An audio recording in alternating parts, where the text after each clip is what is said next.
Now you see this flat landscape that you have got here has got a, let's say, semi-regional groundwater system. So groundwater here is everywhere under this landscape, and the depth of that varies. If you have got just a shallow depression, groundwater comes to the surface and that depression becomes a window to groundwater, and then you will see the land becoming salt affected and then out of production. But the main reason here is that the main thing here, the good point here, is that groundwater will have very slow flow rate, so it will not go away. In winter time, let's say in June and July, if you get more than 50 millimeters here, the water will go down and top up the water level, so it will come closer to the surface. In summertime it will go a little bit down. Okay? So it's just one dimensional fluctuation, and because it's very flat landscape and there is no hydraulic gradient, groundwater will not move away.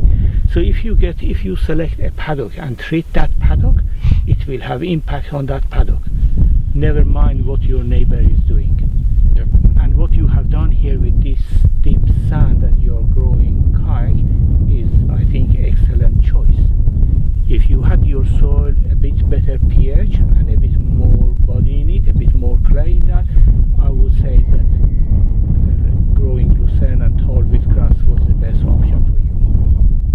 But here, with this system that you have got, you can keep this system going. When you see that kayak is getting faded out, and then pasture deteriorates, and so you can probably put it under cropping, have a cropping here for 5 years or so, and then come back to this system again. So that's the best choice.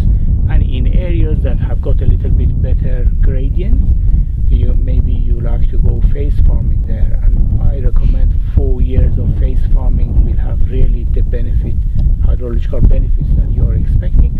After that it could be reverted back to cropping, so you can grow crop for 8 years or so before going back to lucerne also. So I think that the farming system here could be very sustainable regardless of the salinity that you have here, because you can cure that salinity, you can revert it back to productive land.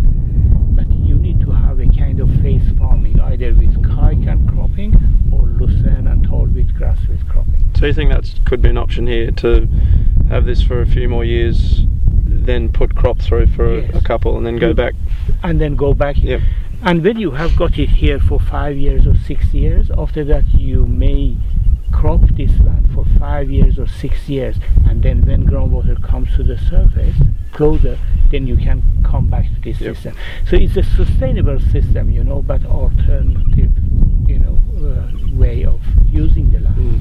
Of course, I consider that groundwater is something that farmers need to monitor.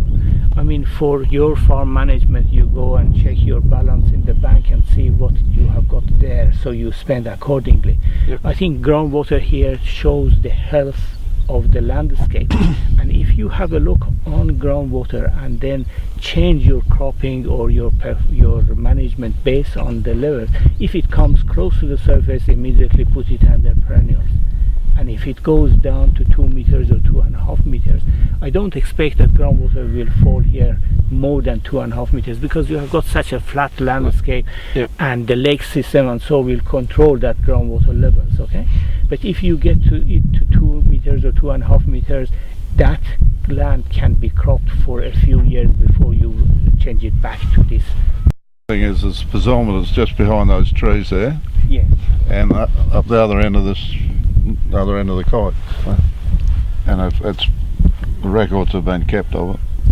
Yes, we have got some of your records actually, and we have observed, and you have got some of very high groundwater salinities in this area that are not seen elsewhere.